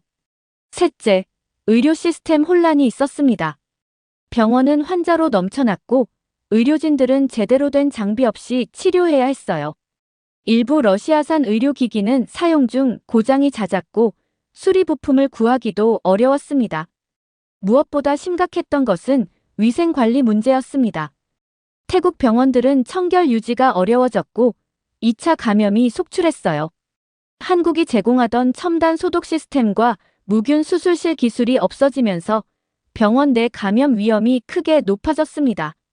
반면 한국의 의료 시스템은 감염 예방이 철저하죠. 태국 국민들의 반응은 어땠을까요? 처음에는 혼란스러웠지만 점점 상황이 심각해지면서 국민들의 분노가 폭발하기 시작했습니다. 화면에는 태국 방송사의 인터뷰 영상이 재생되고 있었어요. 한 중년 남성이 병원 복도에서 인터뷰를 하고 있었죠. 한국 의료 시스템이 있었더라면 우리 아버지가 이렇게 고통받지 않았을 텐데. 그의 목소리는 떨리고 있었어요. 태국 국민들은 정부의 실책을 깨닫기 시작했어요. 과거에는 한국에서 제공한 의료 기술과 백신 덕분에 태국의 의료 시스템이 유지되고 있었습니다.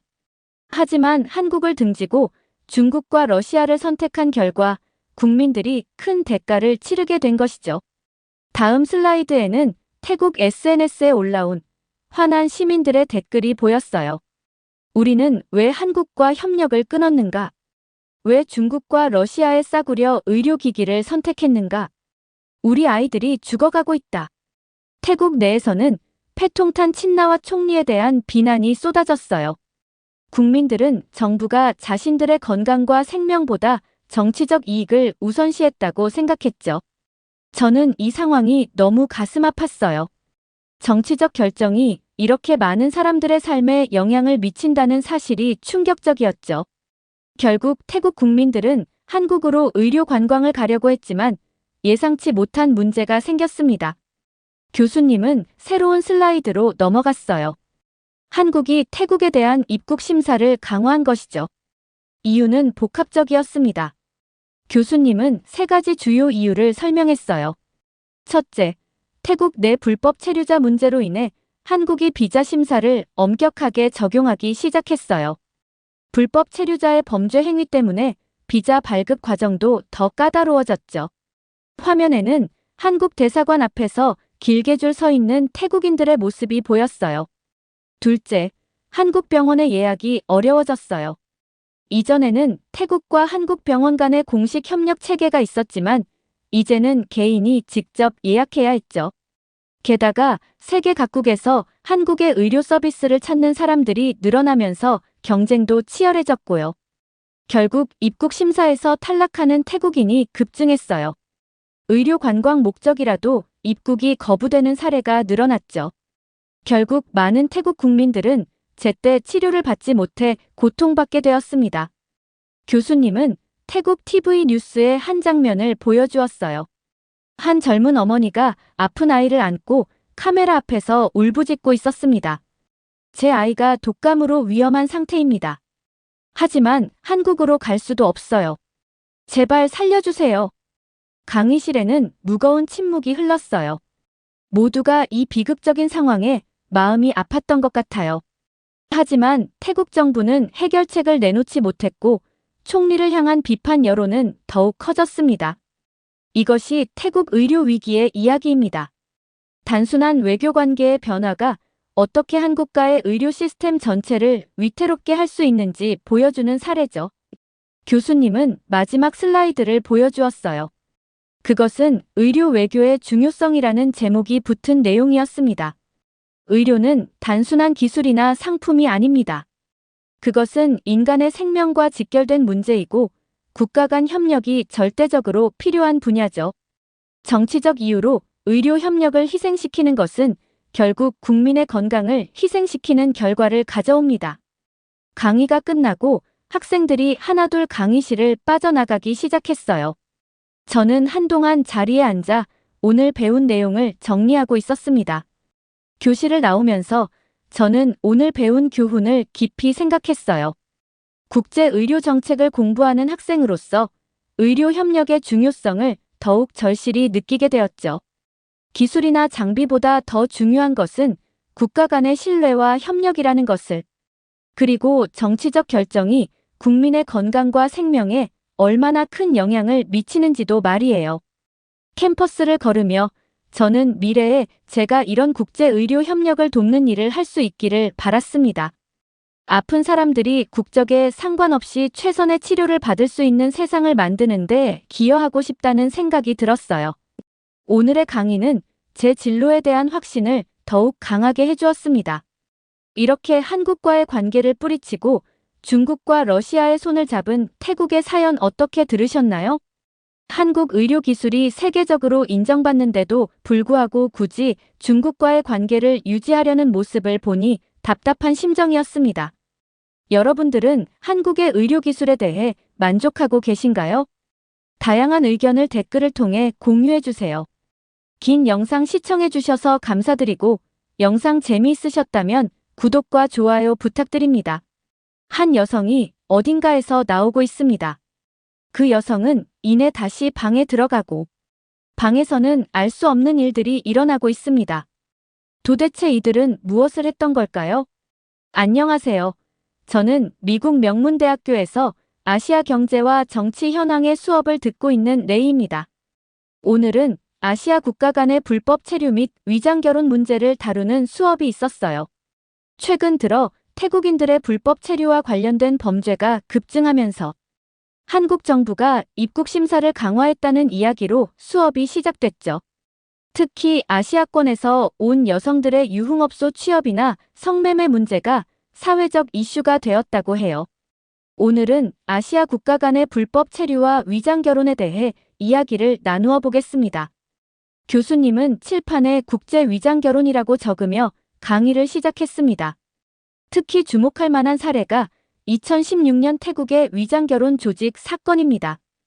태국인들로 이루어진 이 조직은 한국의 경제적 취약계층, 특히 카드빚이나 대출로 힘들어하는 30, 40대 남성들을 타겟으로 삼았죠. 브로커들은 이런 남성들에게 접근해서 위험 부담 없이 큰 돈을 벌 수 있다며 유혹했습니다. 교수님은 잠시 말을 멈추고 PPT 화면을 넘겼습니다. 브로커들이 내세우는 조건을 자세히 살펴보겠습니다. 이들은 보통 채무가 있는 30, 40대 미혼 남성들을 타겟으로 삼아요. 처음에는 단순히 서류상 결혼이라며 접근합니다. 혼인신고만 하면 즉시 500만 원을 준다고 하죠. 여기에 더해 5년 동안 매년 500만 원씩 총 3천만 원을 약속합니다.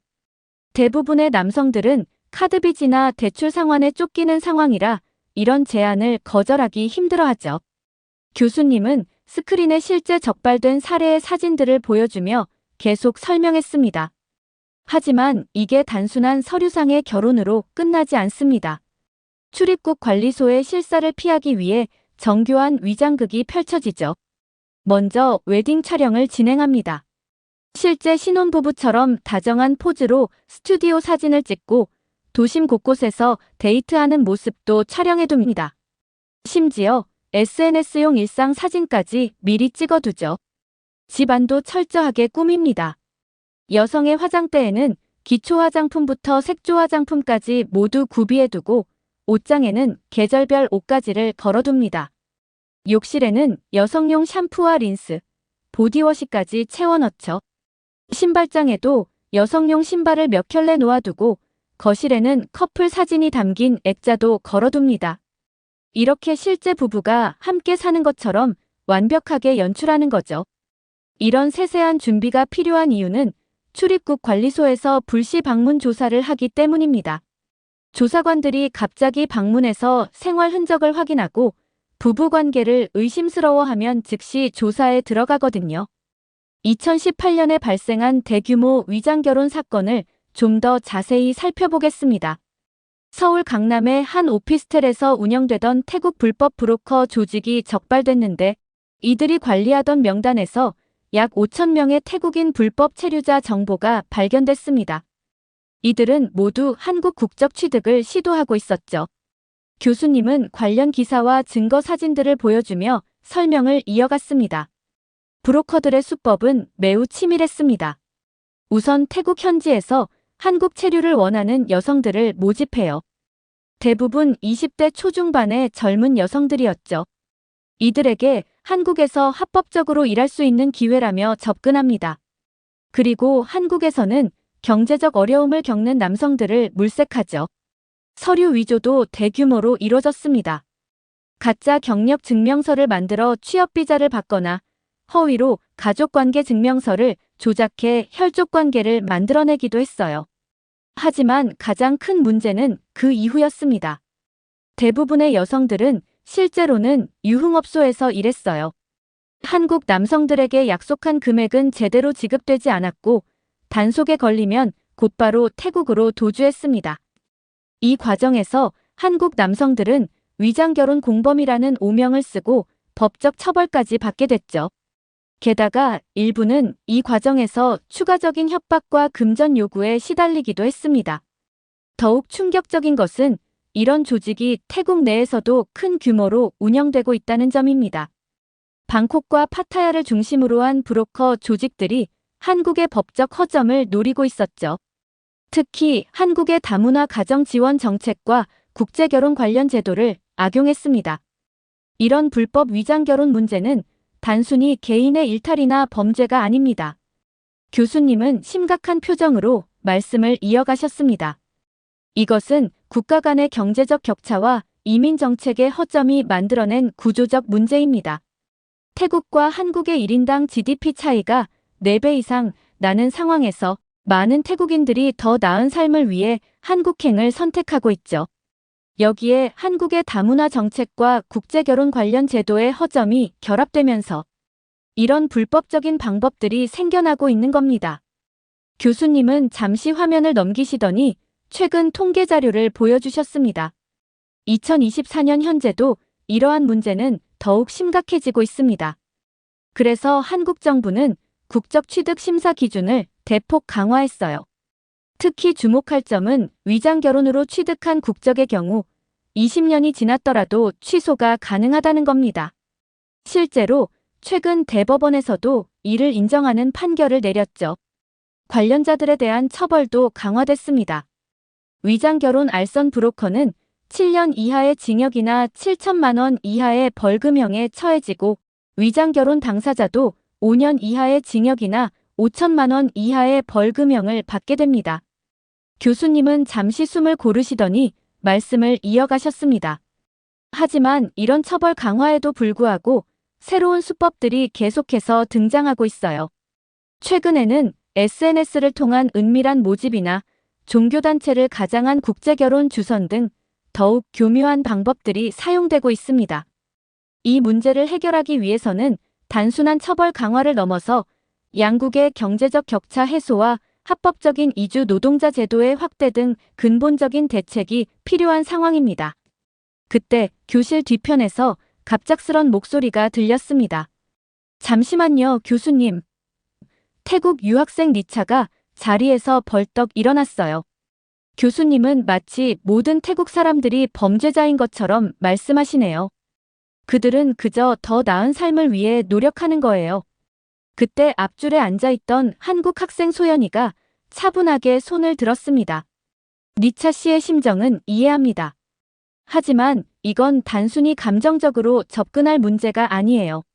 제가 최근 통계 자료를 보여드리겠습니다. 2020년부터 2024년까지의 통계를 좀 더 자세히 살펴보겠습니다. 위장 결혼으로 적발된 사례의 70% 이상이 불법 취업이나 성매매와 직접적으로 연관되어 있었어요. 2022년 부산에서 적발된 태국인 조직의 경우 표면적으로는 국제결혼정보회사를 운영한다고 하면서 실제로는 조직적인 불법 체류 알선망을 운영했죠.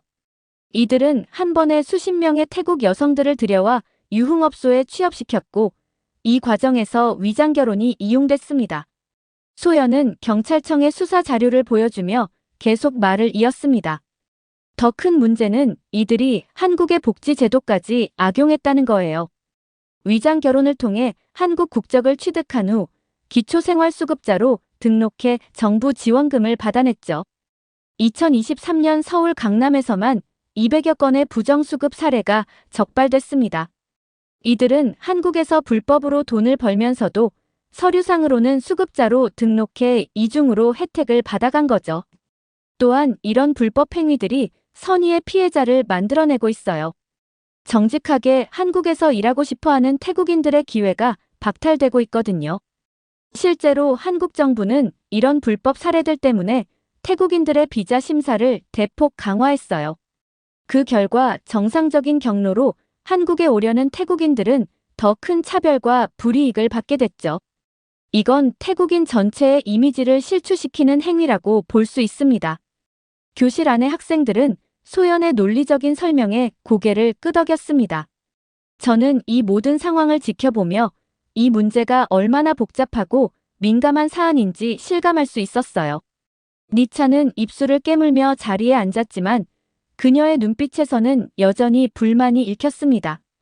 태국의 경제적 현실과 한국의 법질서 사이에서 쉽게 해결책을 찾기 어려운 문제라는 게 느껴졌어요.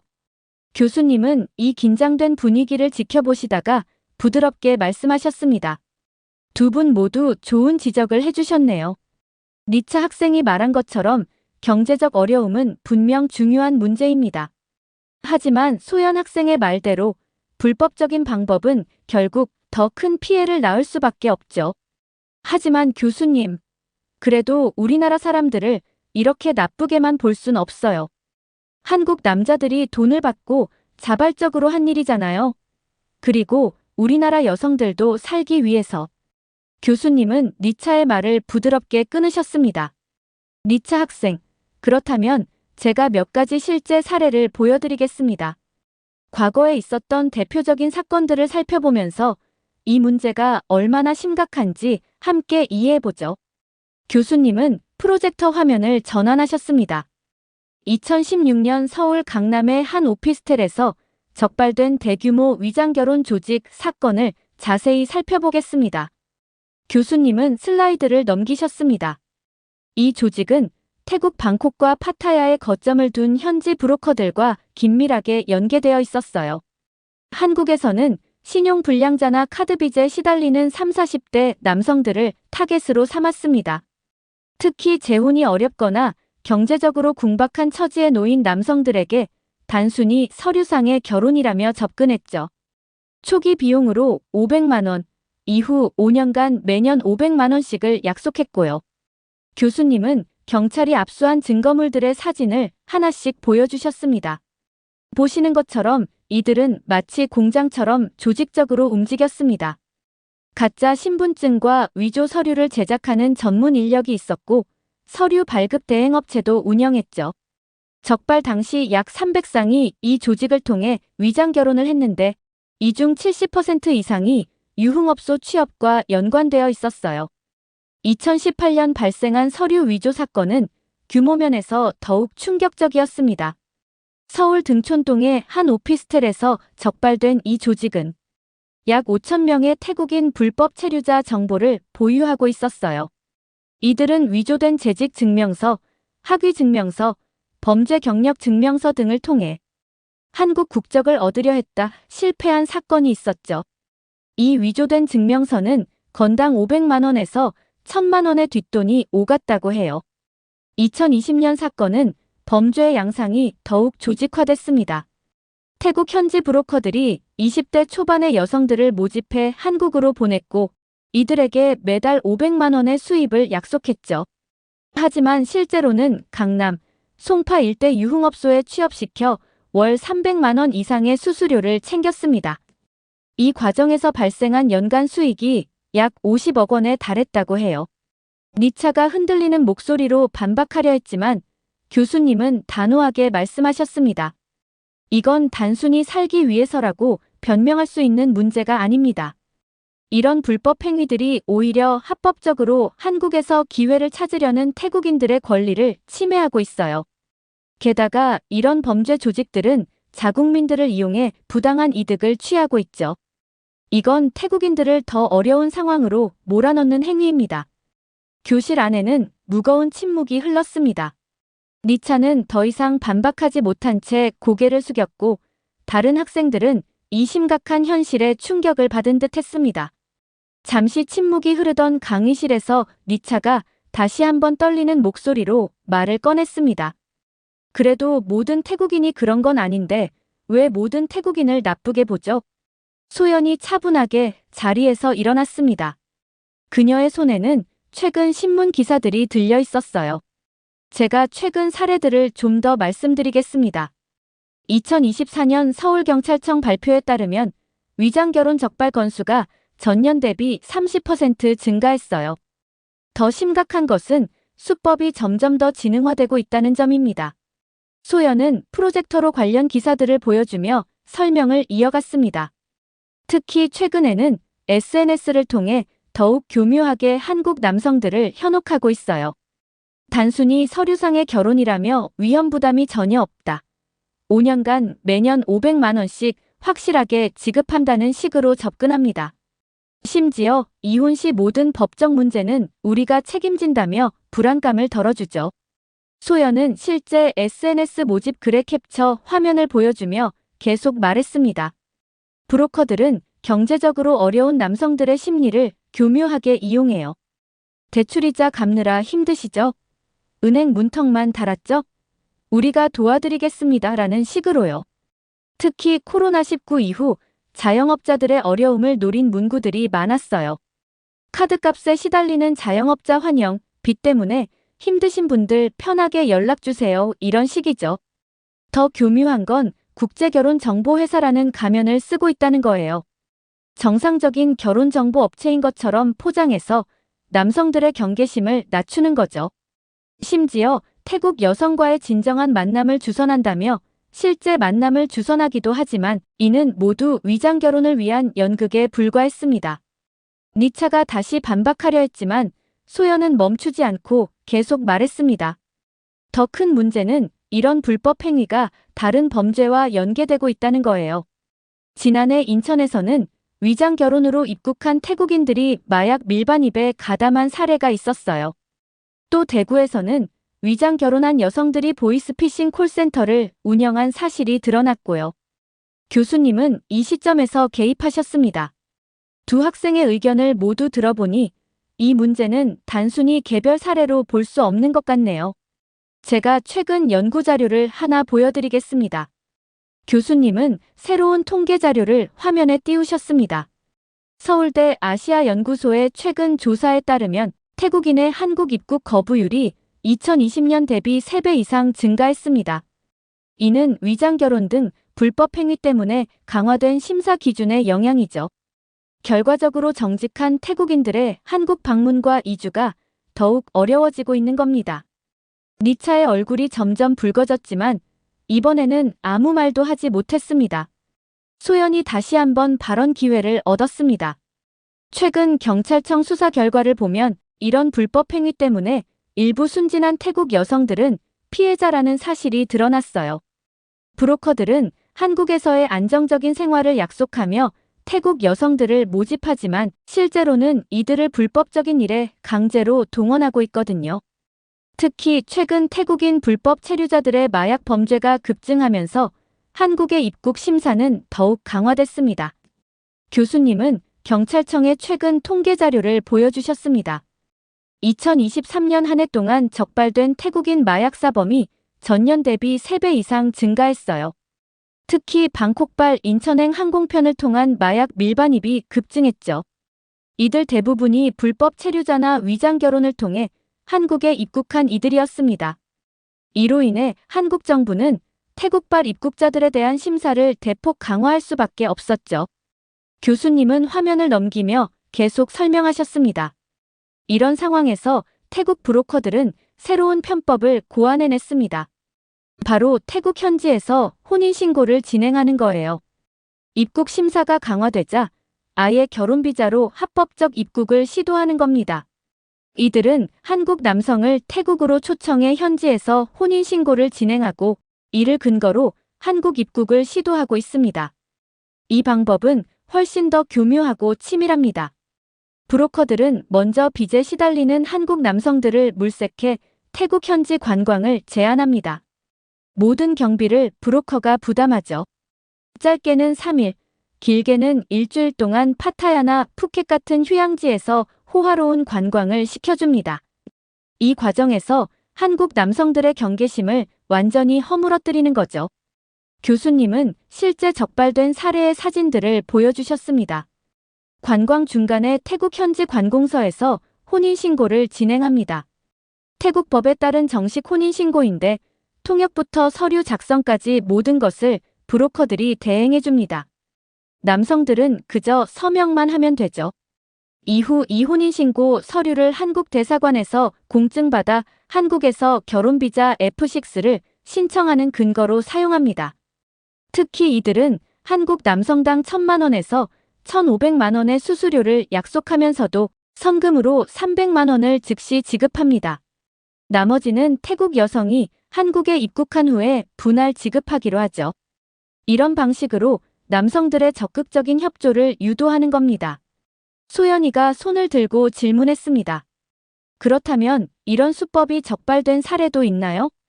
교수님은 최근 뉴스 기사를 화면에 띄우셨습니다. 특히 지난달 인천공항에서 발생한 사례를 주목할 필요가 있습니다.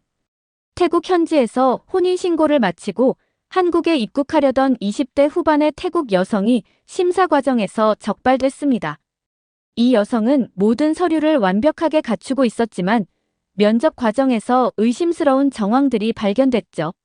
신랑의 직업과 가족관계도 제대로 답하지 못했고 결정적으로 신랑과의 대화 내역이나 실제 만남 증거를 전혀 제시하지 못했습니다.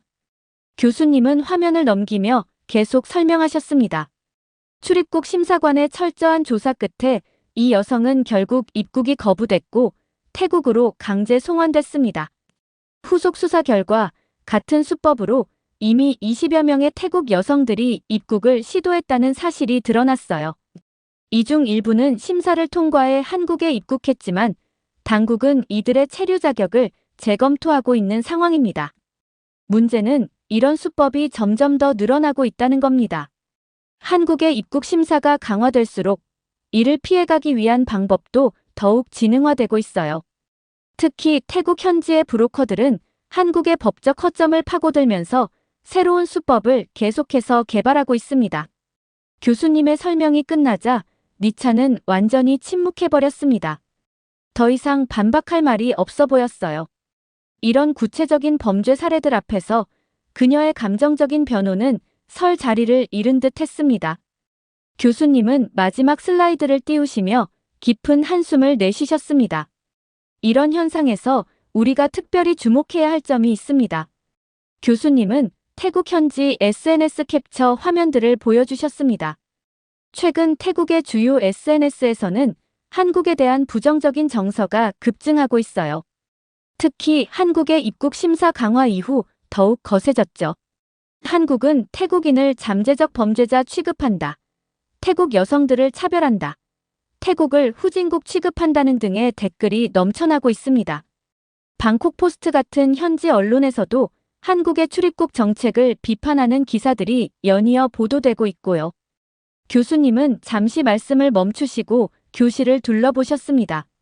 하지만 더욱 흥미로운 점은 이렇게 반한 감정을 공공연히 표출하는 태국인들 중 상당수가 여전히 한국행을 시도하고 있다는 겁니다. 심지어 위장결혼이나 불법 체류와 같은 위험한 방법도 마다하지 않죠. 지난달 태국 현지 설문조사에 따르면 해외 이주를 희망하는 태국인 중 62%가 한국을 첫 번째 선택지로 꼽았다고 합니다. 교수님은 새로운 통계 자료를 보여주셨습니다. 이건 단순히 경제적 격차만으로는 설명할 수 없는 현상입니다. 물론 한국의 높은 임금 수준이 큰 요인이 되겠지만 그것만이 전부는 아니에요. K-팝과 한류 문화의 영향력, 발달된 의료 시스템, 안정적인 사회보장제도, 그리고 무엇보다 법치주의가 잘 확립된 사회라는 점이 복합적으로 작용하고 있는 거죠. 실제로 태국인들의 SNS를 보면 한국을 비난하는 글과 한국 문화를 동경하는 글이 공존하는 모순적인 현상을 쉽게 발견할 수 있습니다. 니차는 이미 얼굴이 붉게 달아올라 있었습니다. 그녀의 손은 책상 끝을 꽉 쥐고 있었고 어깨는 미세하게 떨리고 있었어요. 그녀는 고개를 깊이 숙인 채 아무 말도 하지 못했습니다. 저는 이 순간이 왜 이토록 무거운지 이해할 수 있었어요. 한 국가의 자존심과 현실적인 삶의 문제가 충돌하는 지점이었으니까요. 태국인들의 불법 체류와 위장결혼 문제는 단순히 법적인 문제를 넘어 두 나라의 복잡한 감정과 현실이 얽혀있는 문제라는 걸 깨달았습니다. 동아시아학을 전공하는 학생으로서 오늘의 강의는 제게 깊은 통찰을 주었습니다. 국가 간의 관계는 겉으로 보이는 것보다 훨씬 더 복잡하고 미묘하다는 것, 그리고 우리가 이런 문제들을 단순히 옳고 그름의 잣대로만 판단해서는 안 된다는 것을 배웠습니다. 이것은 분명 제가 앞으로 더 깊이 연구해야 할 주제가 될 것 같습니다. 이렇게 불법적인 방법으로 한국 국적을 취득하려는 사연 어떻게 들으셨나요? 태국 브로커들이 이러한 일들을 몰래 벌이고 있다는 사실이 충격적이었고, 그렇게 한국에 온 태국 여성들이 불법적인 일에 가담한다는 사실에 소름이 끼쳤습니다. 여러분들의 의견은 어떠신가요? 다양한 의견을 댓글을 통해 공유해주세요. 긴 영상 시청해주셔서 감사드리고 구독과 좋아요 부탁드립니다.